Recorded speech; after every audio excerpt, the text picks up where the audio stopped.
We're now recording. So John, carry on with your Cool. rant, but start back like 5 seconds.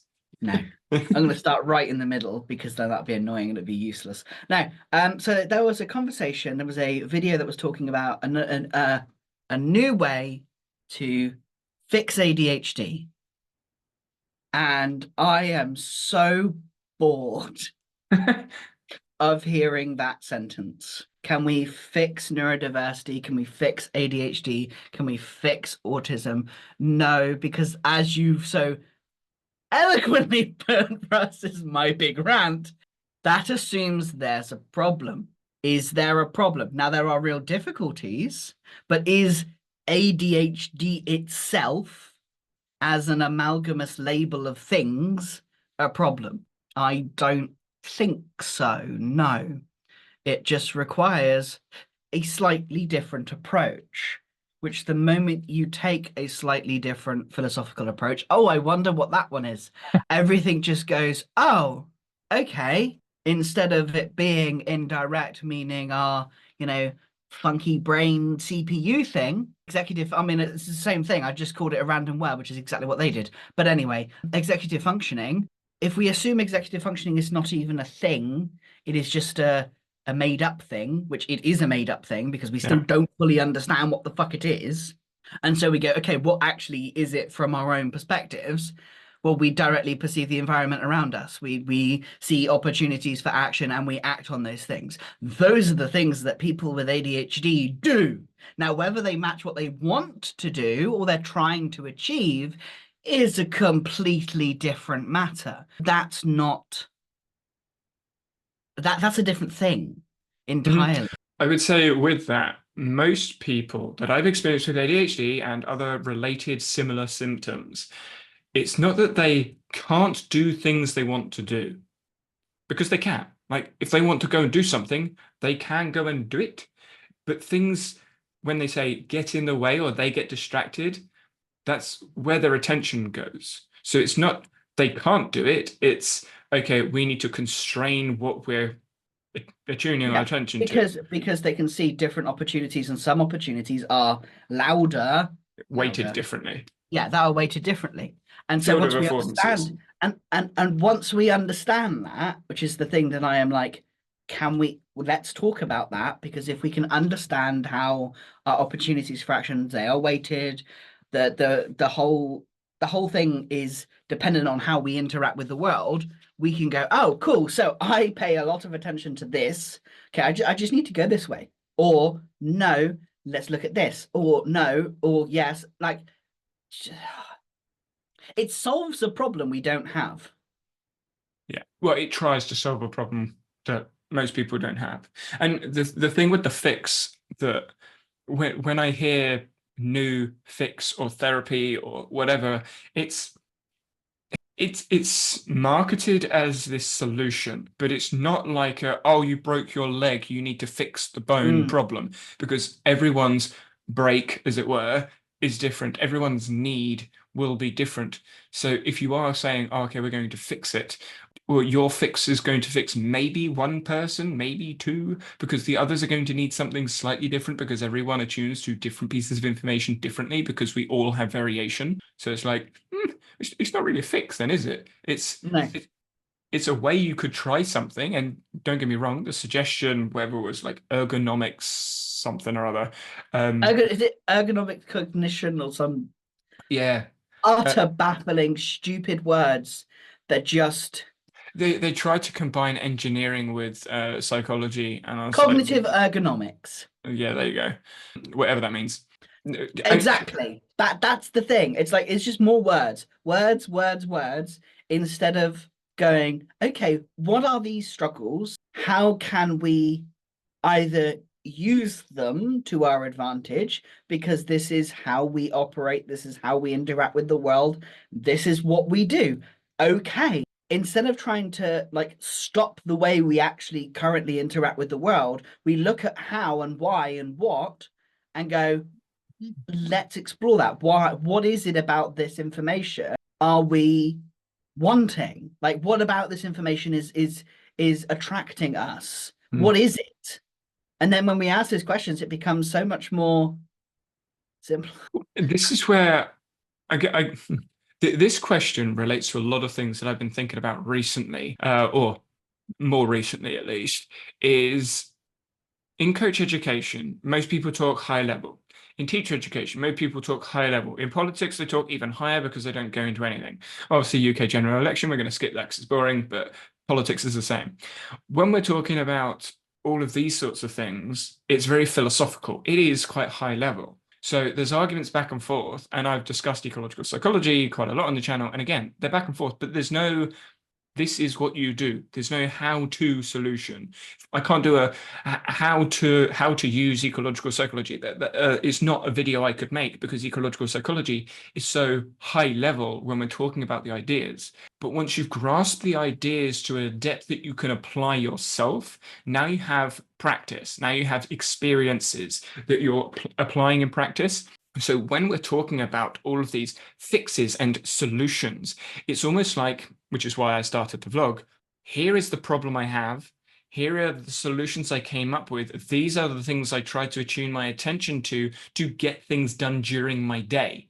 But a vlog is very hard to then say, oh, by the way, I made this decision because of all of this philosophy and science, because then you're taken out of the story of the vlog.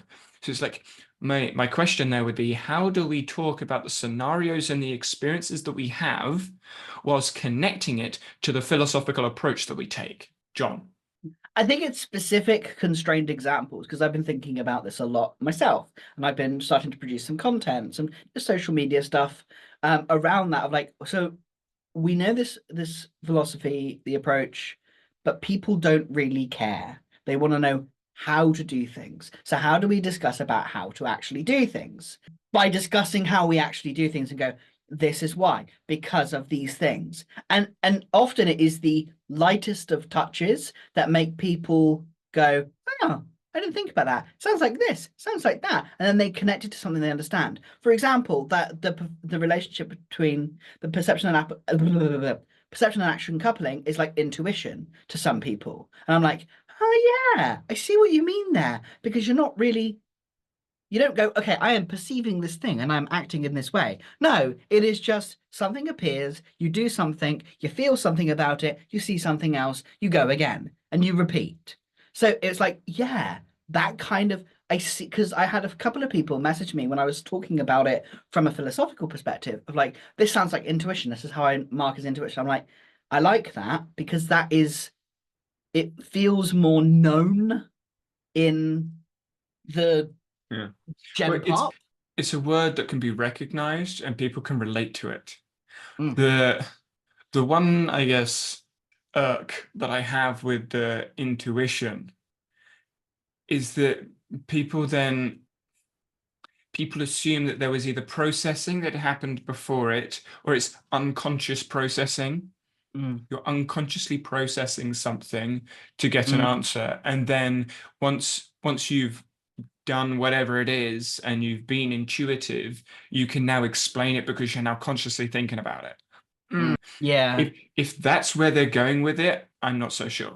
Yeah, and also there is that point of that is the frustrating part is bringing in the directness of it, which is where the complications, I think, come in here is where you've got non-obvious causality. Because at the end of the day, when we're talking about direct and indirect perception, we're looking for causes. Most people are looking for causes. That thing caused this problem, so we need to get rid of that cause. But when we're talking ecological psychology, there are non-obvious, non-linear multi-causality. So it's not a one cause. There's more than one. Most people get. More than one is multi. Non-linear is it's not A to B to C to D. A, B, C, D could be supporting. Okay, some people grasp that, other people still struggle. But the non-obvious bit, that bit, most people just, it's so abstract, it's so different that they can't grasp that really makes sense. It's like the butterfly effect. When people say, oh, butterfly flaps its wings over there and then tornado happens over there. That's an extreme example, but that's still an example. Whether it's true or not, we can't really tell. Is there an extreme example then? Because extremes work really well.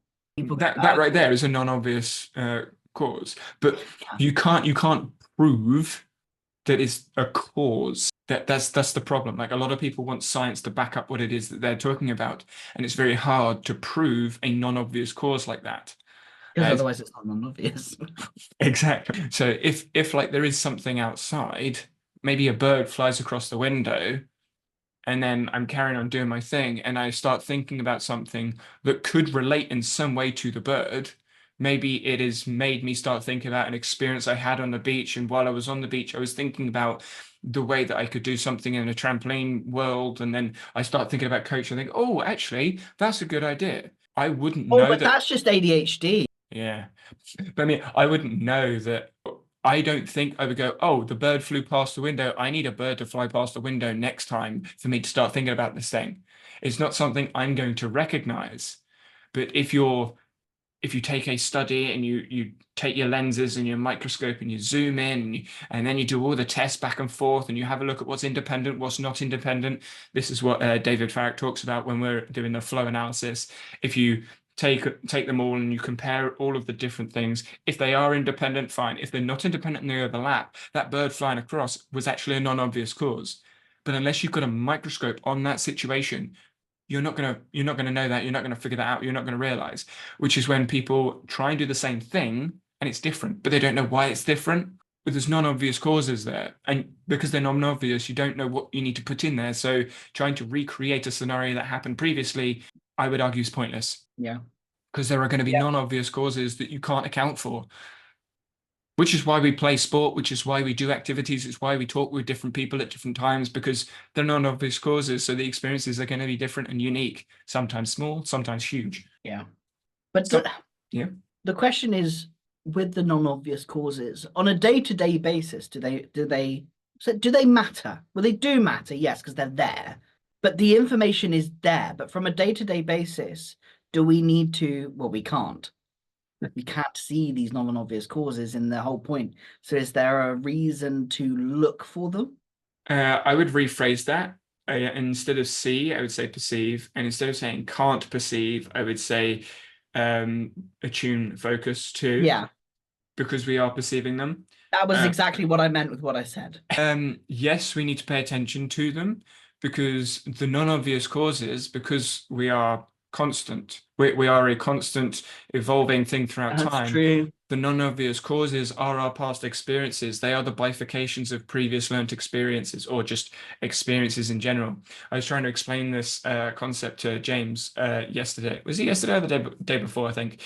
Because he was trying to understand how to learn something and he was time blocking it. And I'm like, yeah, but that time block isn't when you started learning about, we were talking about politics. That's the example he used. It's like, I want to learn how UK politics works. So he set aside some time. It's like, yeah, but you've already started learning about UK politics because one, you know UK politics is a thing. You've seen votes before. You've experienced lots of different things that relate to UK politics. So there are non-obvious causes that will relate to your understanding of UK politics that you're not going to pinpoint. You're not going to be able to say, oh, in year 6 when I was at school, the UK politics poll was on the TV screen when we were in the, I don't know, cafe, and I saw the numbers down the bottom with blue, red, yellow, and green. Like, you're not going to relate that to an article you read. It's a simpler time. 15 years later. Yeah. Like you're not going to go, oh yeah, that's what's going on. But when you see those colored numbers, you may be able to relate to that past experience. If you're from a different country and you see those numbers, you go, I have no idea what's going on. But that's a non-obvious cause for your understanding because of past experiences. And like I said to him as well, when he was saying that when he reads something for the first time, the way he was explaining it was, well, I haven't processed what's going on. I haven't thought about it. It's not in working memory. It's still trying to etc. etc. I'm like, no, you have learned. You have experienced. Because the second time you read it, you're going to read it differently. Because you may attune focus to other words.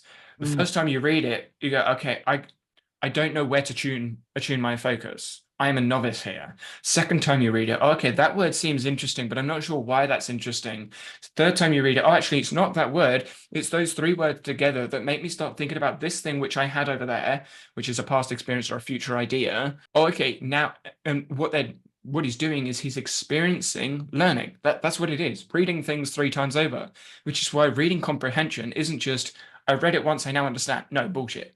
Unless you have expertise with what the words are trying to mean, i.e., I'm a sports coach. I read someone talking about sports coaching. I've got loads of experience in sports coaching physically in the world and reading academic literature that's similar.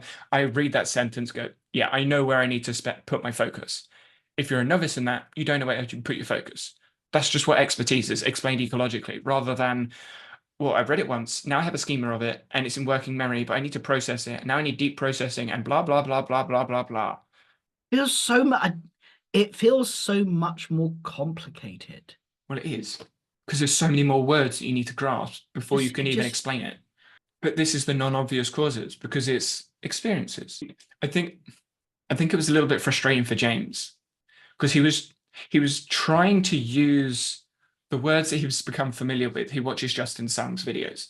So he's trying to use the higher order, lower order, working memory, long-term memory, capacities, all that sort of stuff. He was trying to use those to explain his experiences. And then there's me on this side going, yes, you've experienced something.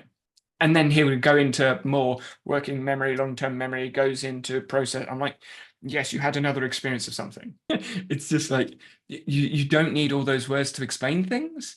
it's just an experience. Exactly. It's And like, that's enough. precisely. Because I think that's it. That is where it fundamentally comes down to. That is an experience, and that's all you need. And you use those experiences to exist in the world. Okay?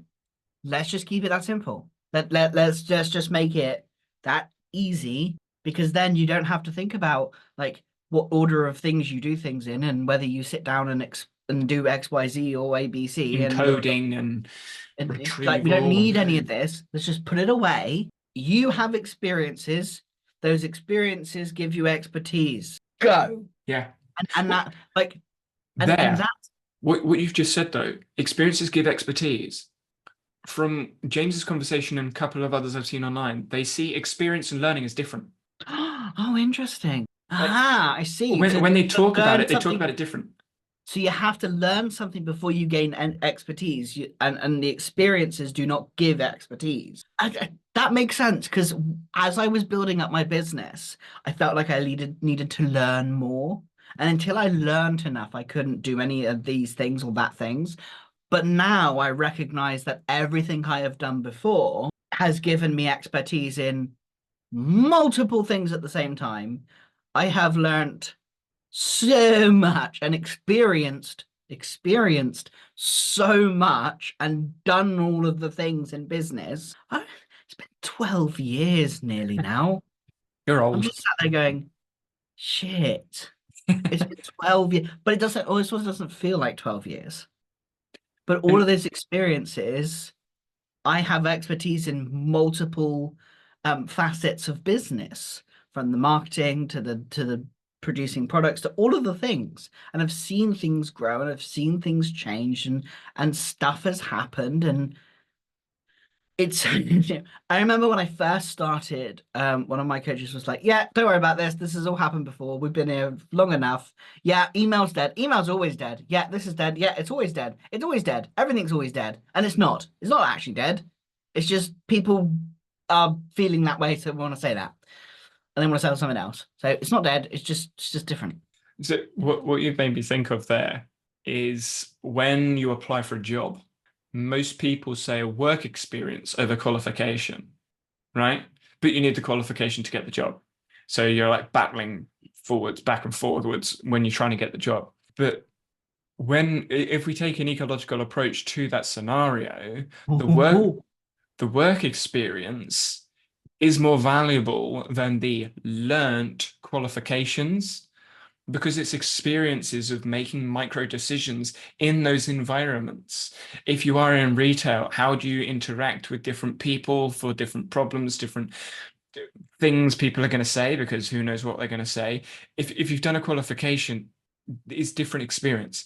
So when people want to hire, it's like, oh, what experience do you have? Not what learning do you have? So, and when I look at conversations online and they say, oh no, I haven't learned enough to be able to do that, I'm like, sorry, depends on your experience. And I think that reframing there of I need to learn this to do that, rather, or instead of I've experienced things, I need to experience more things. like this to do that, that's different. That conversation is different. So when we come back to the fixing, you need to learn to do this before you can do that. Or you need to experience things more like this to help you with your expertise in doing that. So if you struggle at doing something, put yourself in simplified situations where you can develop your skills in those situations, experience, practice, and then you can move into the harder situation. Like it's, I want to say it's simple, because I think it is simple. Actually, this is making me think of Mumbo Jumbo. Yeah, I know. So for context, Mumbo Jumbo is a YouTuber that talks about Minecraft, and he released a video a couple of days ago. And there's a server. People play together on Minecraft. They're adults, and one of the creators is a builder. They normally make stuff, and it looks pretty. Mumbo is typically a redstoner, which is very technical. Wires go into things to activate different blocks. So you have a technical builder and an aesthetic builder, and Mumbo has always said, oh, it's simple. I'm just doing this when he's talking about the technical parts of building Redstone. Redstone is kind of like code, but in a game format. And Mumbo's like, oh, it's simple. Oh, it's simple. And anyone that doesn't understand Redstone and the code is like, it is not simple. But this builder that he was working with said, it's just simple. I do this, this, and this. And Mumbo's like, yes, you get it. It is. And that's where I feel when people come over to like the ecological side and we say, oh yeah, it's simple. You just experience stuff and then simplify some experiences so you've got some practice and then make it more complex. Like, it's simple. And I feel like the people from cognitive psychology they're still looking at it like like it's redstone, like it's code. Like you need to make a redstone line to go into this T flip-flop to go into this other thing over here with redstone and repeaters and blah blah, who knows what code, and you need to like the working memory processing, a Bayesian, like you need to do all the programming to understand. You need to build a system. Yeah, forget that. It's simple. You just got to do this bit and this bit and this bit. How you get that done, yeah, it'll work itself out when you're building it, when you're doing it. There you go. There's an analogy for you. Ecological psychology versus cognitive psychology. It's like a Minecraft builder versus a Minecraft redstoner. That's how you get your son interested. It's like Mumbo Jumbo and Pearlescent Moon. He's already asking you a ton of questions anyway. What are you doing a podcast today? No. Oh, why not? It's odd thinking that or like, what is he, 10, 11-year-old is listening to a podcast about this sort of stuff, because this is what I would class as traditionally highly academic. Like most people, this is something I hate about teachers. Sorry if you're a teacher, but so many teachers that I speak to, that I've seen and that I've interacted with, don't recognize that kids are really, really, really smart. Like they teach them as if they're dumb. And I'm like, no, don't do that, because they're not. They can figure you out. That's how they game the games. Like if you put something as a starter in a lesson and the kid knows that they don't have to do it, they're not going to do it. Like, they're not stupid. So if you give them a problem and they can do it in a couple of minutes, they're just not going to do it until the last couple of minutes before the lesson ends. So, hey, look, I did all my work, bye, but they messed around for 40 minutes. Like, they're not stupid.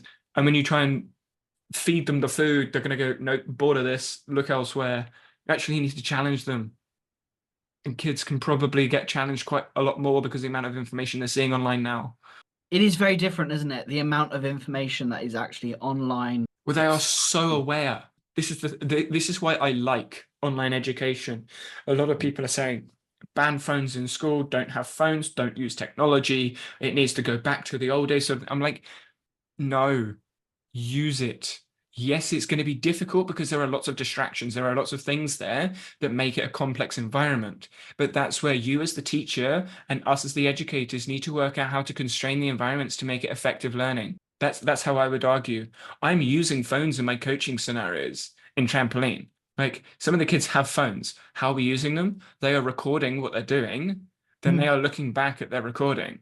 If they get a notification that comes up about someone said something in a Snapchat, they know that if they're looking at the Snapchat, they got on the trampoline and I ask them a question about the last skill that they did, they won't know the answer. So they're going to waste their 2-minute slot on the trampoline for that go, trying to either look back or remember what it was. So they're wasting their own time on a trampoline. They don't want to waste time on a trampoline. So they know, okay, I can either reply to this Snapchat and get 2 minutes on, in my next go, or and not and waste time on my 2 minutes on, or I don't reply to the Snapchat.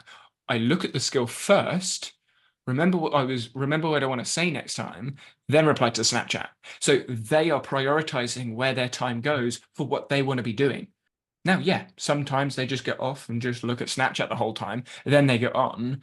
But then when I ask them questions, the first 30, 40 seconds of their 2 minute go is them trying to work out what they're going to be doing. And they recognize that. They know that. They just accept that. But because we've got high turnovers, it's like they get off and then 4 minutes later, they're back on again. So it's not like they're sitting around a long time. But that there is, I've set the rules up. They know what to expect. And they know the consequences of if they don't do something. Whereas in lesson, if they sit on their phone and do nothing, apart from them getting their phone taken away from them, there's no learning consequence, there's no experience consequence. And that to me is an interesting conversation to be had with teachers, because I don't work in schools. I don't know that specific environment. My ratio is different. I'm not like 1 to 25. No, you're on to 4?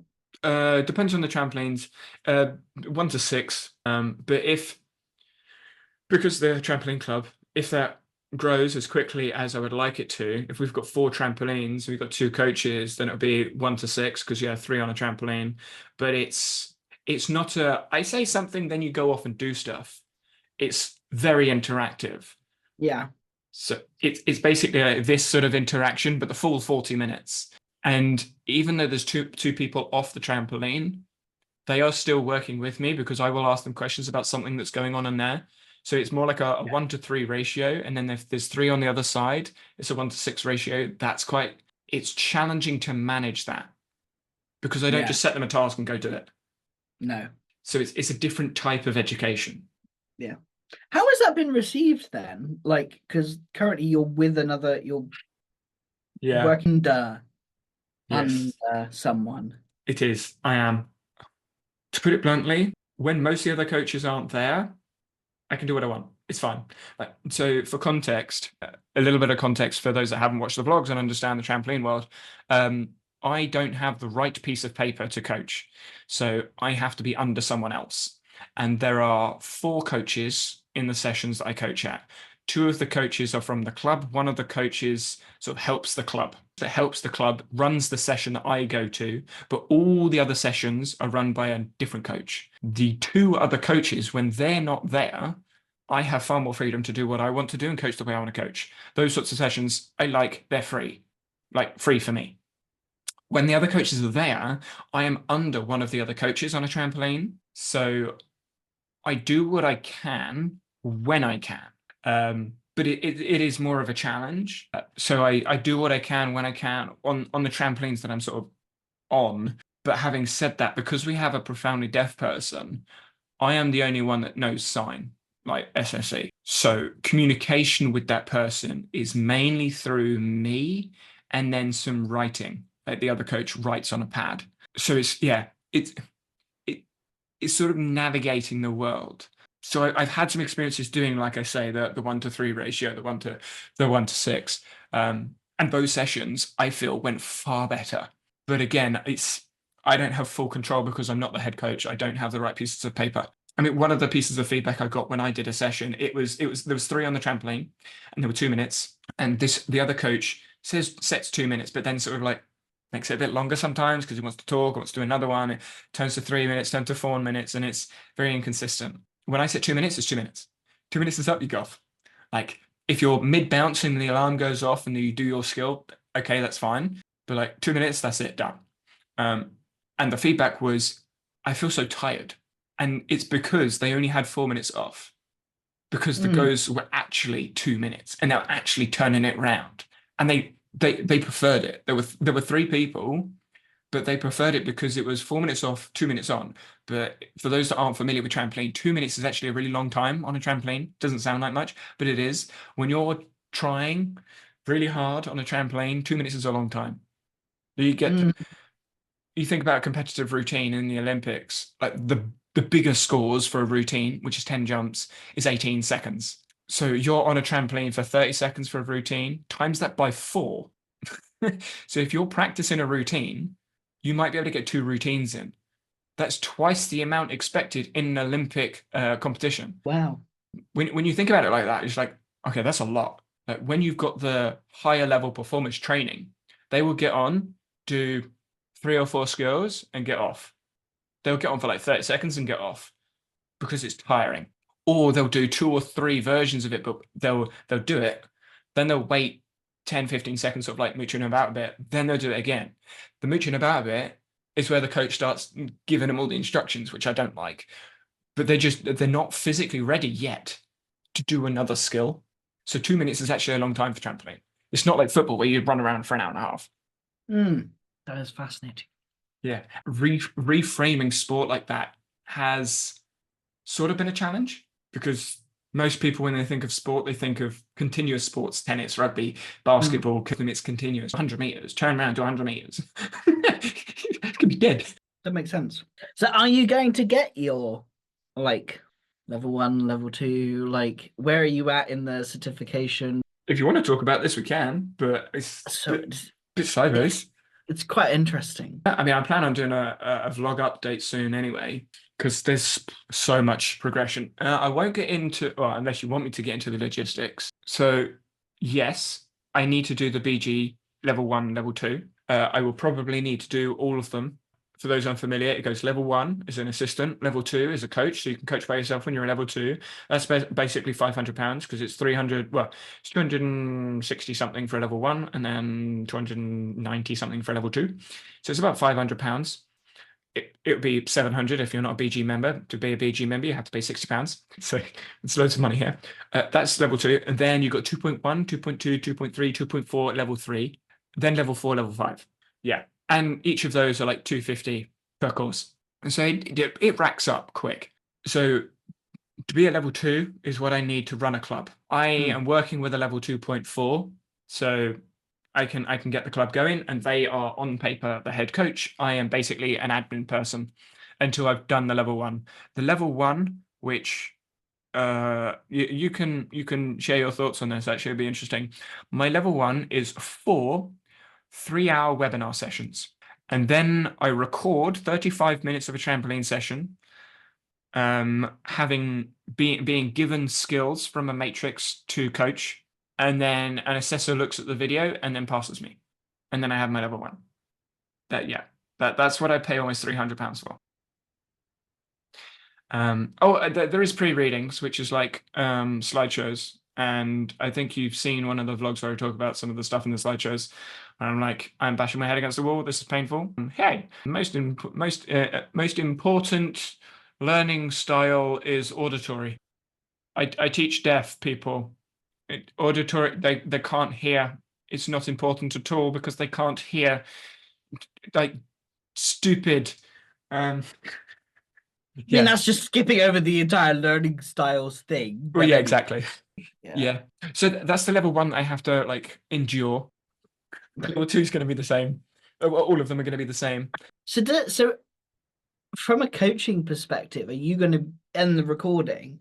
Will you approach that differently to your normal coaching? During the webinar sessions, I'm going to ask lots of questions, be basically a pain in the ass for the person that's doing the course, and try and challenge, I imagine, most of what they're going to tell us, to try and make it so that I can do a recording that is actually a session, not an assessment.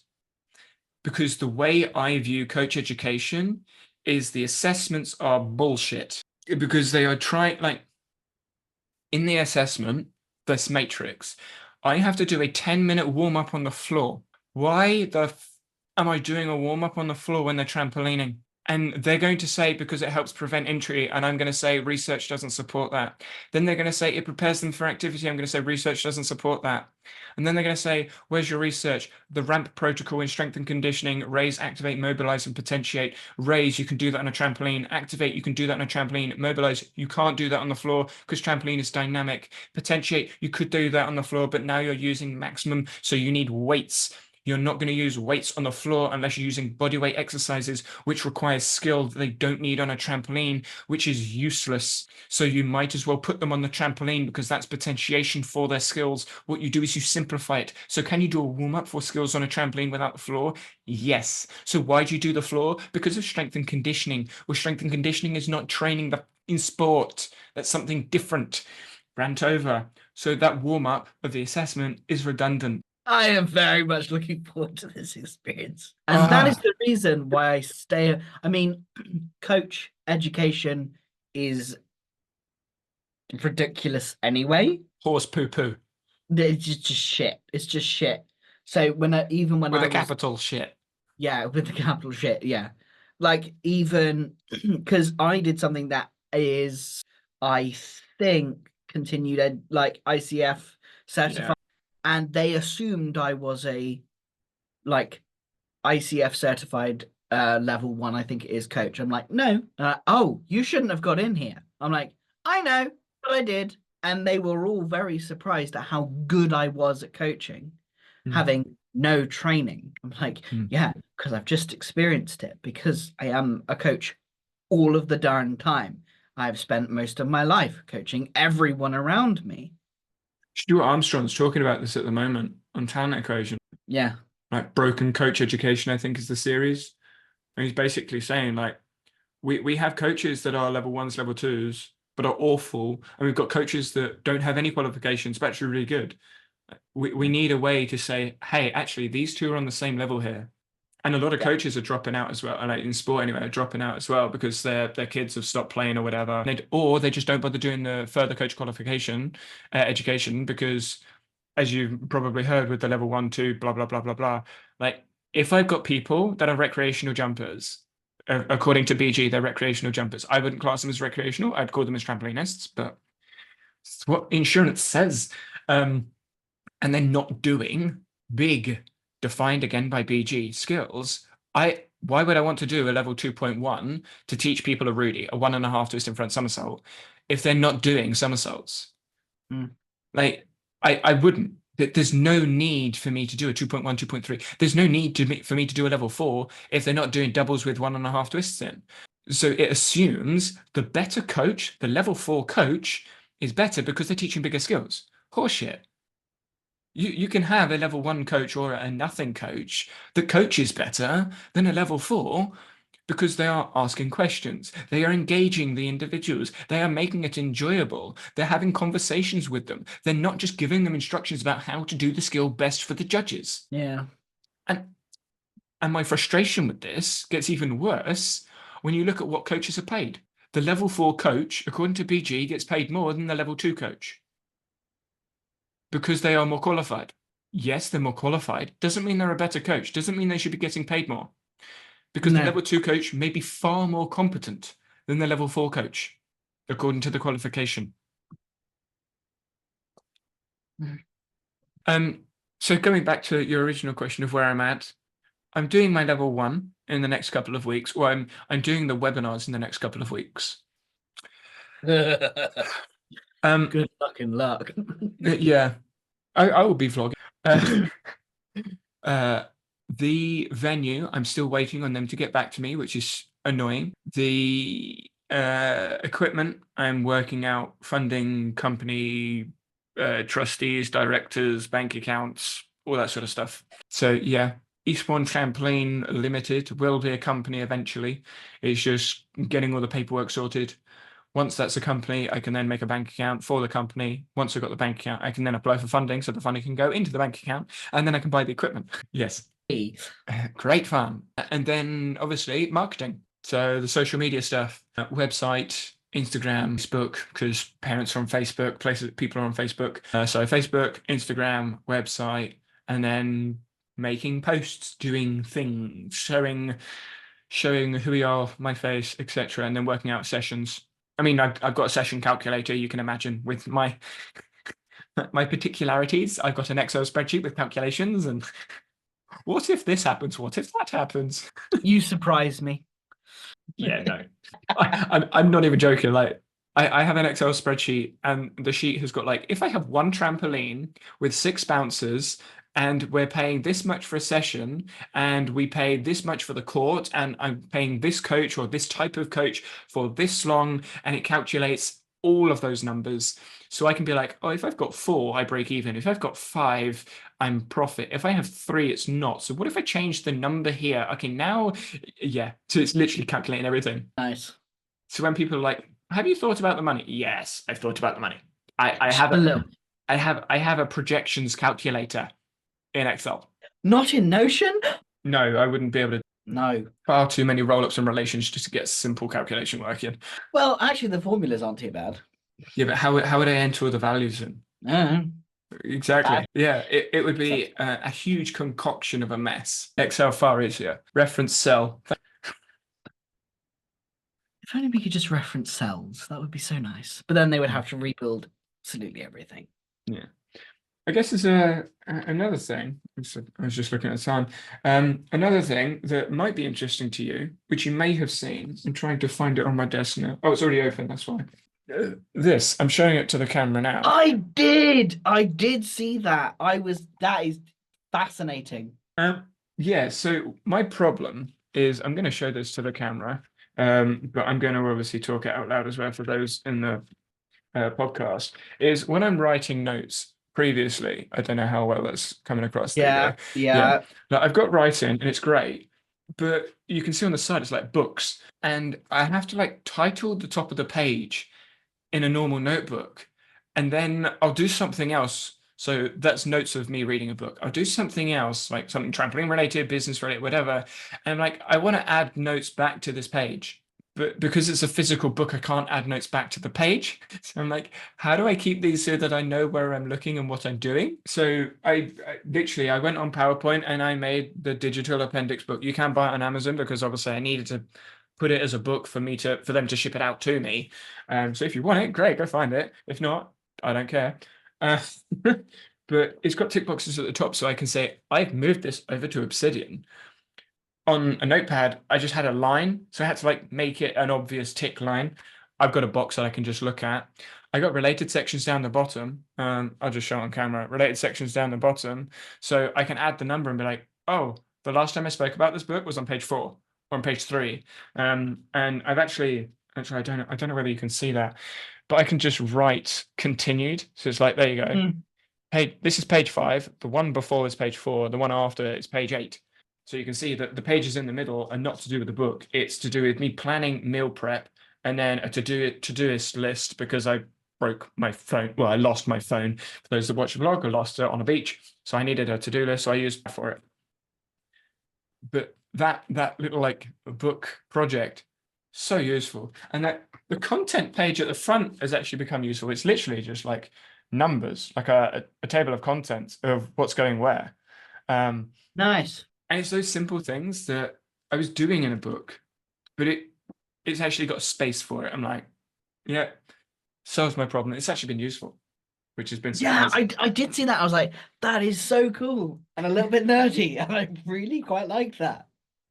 And what's really nice is it's basically a free book because I didn't have to pay for it. What? I didn't have to pay for it. Why? Because it's through Amazon KDP. So hang on. I've made a book. Yeah, that's why it says not for resale across the middle of it. Okay, so I'm going to go and have some fun. I mean, don't get me wrong, it takes like a week to come, but yeah. I mean, that's so clever.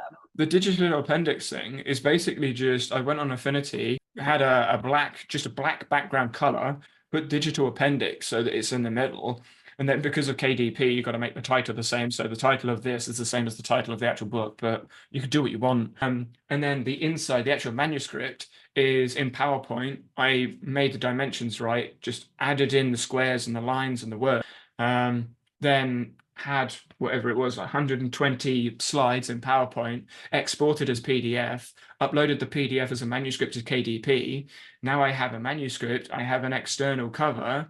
I just need to put in all the details, which I don't think I really put anything in because it was mainly for me. Submitted at KDP, and then it says, do you want preprints for draft copies? I'm like, yes, please. Got preprint. And it's on Amazon as well. It is like £5.50. Yeah. You actually found it on Amazon? All right, there you go. Yeah, I just went with like the recommended price of a book. I think it was like, I think $6.99. I don't remember. I dare. But yeah, I mean, the way KDP work is the printing expenses obviously goes to them, so it has to be more than the printing expenses. And if you want a profit, you get 60% of the profit. So if printing expenses are 250 and it's £5, 250 is the difference. So I get 60% of 250. So it's not huge royalties, but it's something. And I'm not selling this to sell it. I made it so I have a book. That's so cool. And I can do it as many times as I want as well, because it's KDP Publishing. So yeah, I figured I'd let you know about that. Yeah, I saw that. I was like, that's really cool. How did you do that? I was going to ask you about that. But imagine if we use, like, let's like step away from what you did, the actions that you took, and look at it, go spinning it all back to the beginning. Why did you do that? Like, looking at it from a philosophical place, because I think that's really interesting. Because who would think, if you use the cognitive approach, who would think? Because you would go, oh no, I need to find a journal that will do this thing. Like I need to find a journal because I'm disorganized, or because I want to do this and blah blah blah blah blah. So I need to find a journal. Let me go and research best journals. Instead, you're like, these are the problems that I have. This is the solution that I want. I'm going to make it and then find a way of doing it and getting it. Yep.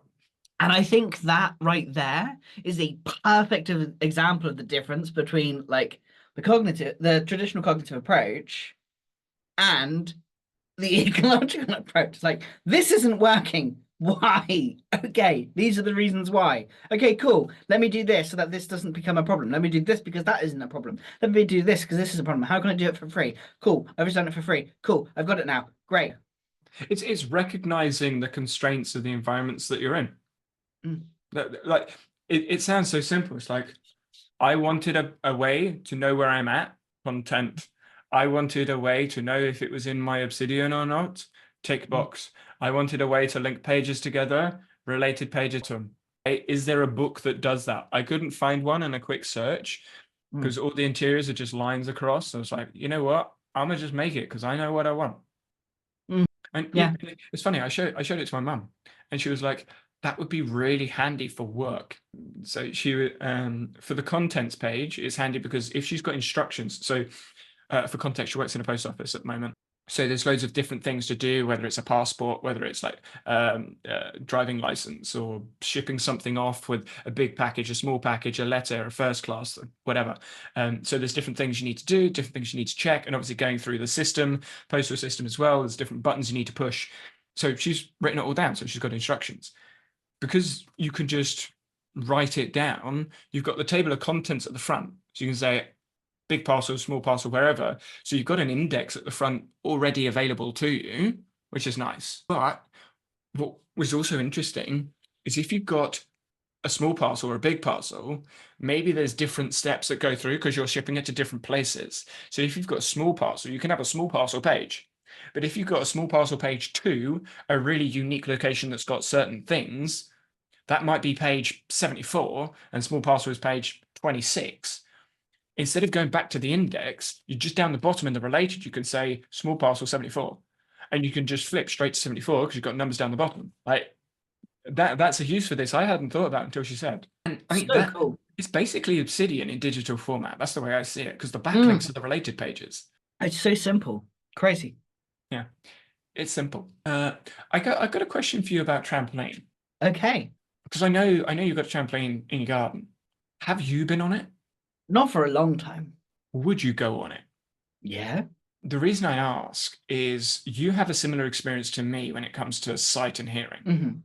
So I imagine your orientation is going to be distorted just like mine.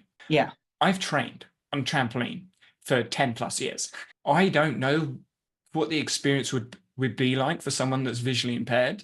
Okay. So I'm like, would you go on a trampoline and be like, I struggle with this bit, I struggle with that bit? Like, is that something you'd be open to? Yeah, I'd be open to do it. Like, what would it be? So I wouldn't know what I struggle with because it would just be my experience. Because bearing in mind, I wasn't previously sighted and then became not sighted. So I suppose there would have to be some constraints that were added by yourself for me to It- see, like, I, yeah, I would recognize what sighted people struggle with because okay, I am. So all you'd need to do is just bounce and say, "Oh yeah, I couldn't work out this bit." So if, for example, you're doing a half twist and you're like, it was really dizzy, it was really blurry, that's something everyone will struggle with to start with. But as you develop, you may say, oh, okay, I'm looking for. So for me, I turn to the left. I'm looking for the end deck first. That's where my attention is. But when I'm doing a somersault, this is me, two eyes, somersault. I'm going over, I'm looking at the end, but I was looking through my right eye so I'd see the right side. Now I'm looking for the left side of the end because I can't see this side. For you, it wouldn't be, oh, I can't see this. It'll be, I'm looking at that. So you just saying, I'm mm, looking at that makes me go, okay, that's different from a sighted person. yeah, sure, that'd be fun. Um, and it also gives me experience, like this experience of coaching without me being there, because this is something I'm trying to experiment with. Oh, cool. Can you coach a sport remotely without actually being there?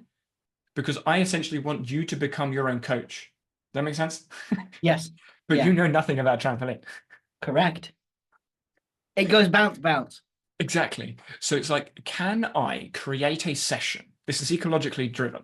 Can I create a session, maybe a couple of games with constraints to help you develop your own skills by yourself? You learn through those games, and maybe you record it so I can see, so it's Yeah, not yeah. you talking Oh, stuff. my kids would love recording me trampolining. But just something like that. So I can see if I could coach. I don't want to do an online coaching course remotely sort of thing, but Yeah. see how it would be possible.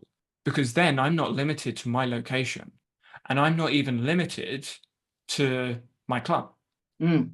Because I could set, if someone, for example, in Plymouth sees what I'm doing online, sees the things that we're doing, sees the games, sees the fun, but doesn't want to travel 6 hours, can I create a session for them to do and then work together with either other people that they've worked with or their coach, if their coach is open enough to coaching like this, to play around with the games like that? So you would set games and I would play those games and then yeah, cool. That sounds fun. Yeah. I mean, I'm saying games, that exercises, practices, whatever. Yeah. Yeah, sure. That'd be funny. Yeah, I think that could be interesting from like both feedbacks. Yeah, because there's a lot about the interaction that's not normal in trampoline. And I'm fairly odd parents. Yes. Heck yes. Thank you. Good. I was speaking to a couple of people and they're like, what's that? I'm like, "Arr." Yeah, exactly. Whoa, whoa, whoa, whoa. How do people not know Fairly Odd Parents? Like that is Exactly. Right. anyway. You'll understand this. The handbook, the handbook for British gymnastics, right? On the first page, the rules. It's the rule book. Yeah, you know the big purple book with that rules. Yeah, yeah, yeah. That's my handbook. So my in my the rules handbook, we're talking about the philosophy, the coaching, and all of these sorts of things. So trying to transfer it over to other people would be good. Like, hey, here's my coaching philosophy. This is what we're talking about. Yeah, sure. Cool. Yeah. I was going to say something else, but the rules derailed me. Yeah, like that was a derailment of Yeah. Big sideways. Big sideways. But yeah, so, okay. That's what I was going to say. Because I cool. was thinking rules, big rule book, trampoline rule book for coaching, trampoline rule book for insurance and the rest of it. I throw it out the window. That's basically what I'm doing. I'm going, here's the rule book. I throw it out the window and I write my own one. Yeah. But obviously, it means I'm writing the rule book from scratch. Oh, fun. So I'm going to be making lots of mistakes. Cool. What we title this episode, I don't know. Who knows what we're talking about? Maybe I put the rules on the thumbnail. That'd be funny. Throwing the rule book out. So it'd be completely at the end of the thing. Well, yeah, but we're talking about like fixing ADHD and again, yeah. See, throwing the this rules is out. why you're so good at the YouTube thing. I'm like, I never would have seen that. Yeah, but that's a relation that I see. It might not be a relation other people see towards. Yeah. Might attract Fairly Odd Parents viewers. Let us know in the comments If you got to this point. if you got to this point. Whether you do, who the fuck knows an hour later. If you know Fairly Odd Parents, we need to know. Like, I need to know whether you know Fairly Odd Parents, and if so, well done. Exactly. See, one of the people I was talking to was older than me, and one was far younger. So one of them, obviously, it wasn't for them. Like when older, like they didn't watch it when their kids were watching it, because she was saying that her kids know it, but she doesn't. And then the younger I one do was not like, no know. idea. I do not know how any adult can not sit through Fairly Odd Parents because it is still funny. Yep. It has joke. It just has more jokes. It just has different jokes when you watch it as an adult Is it than when still around, by the way? Because I stopped watching it when I was like 15. they've relaunched it recently. I mean, I've just watched the reruns. Yeah. Well, you've got kids, so I'm like, maybe they're watching a new version, like Scooby-Doo has like new Yeah, versions. it's they haven't watched the new version. There's also a live. Is there a live action version? Yeah, there's a live action movie, and they're redoing it. Okay. As well, which the kids watched it and it was funny. I just love the fact that they got the actual Mr. Crocker to play Mr. Crocker in the live action because no one else could play Mr. Crocker. No No, one. no, not with They brought him back for the live action. good, good. Yeah. Right. I can't think of anything else that I want to talk about No, today. no, No. all good.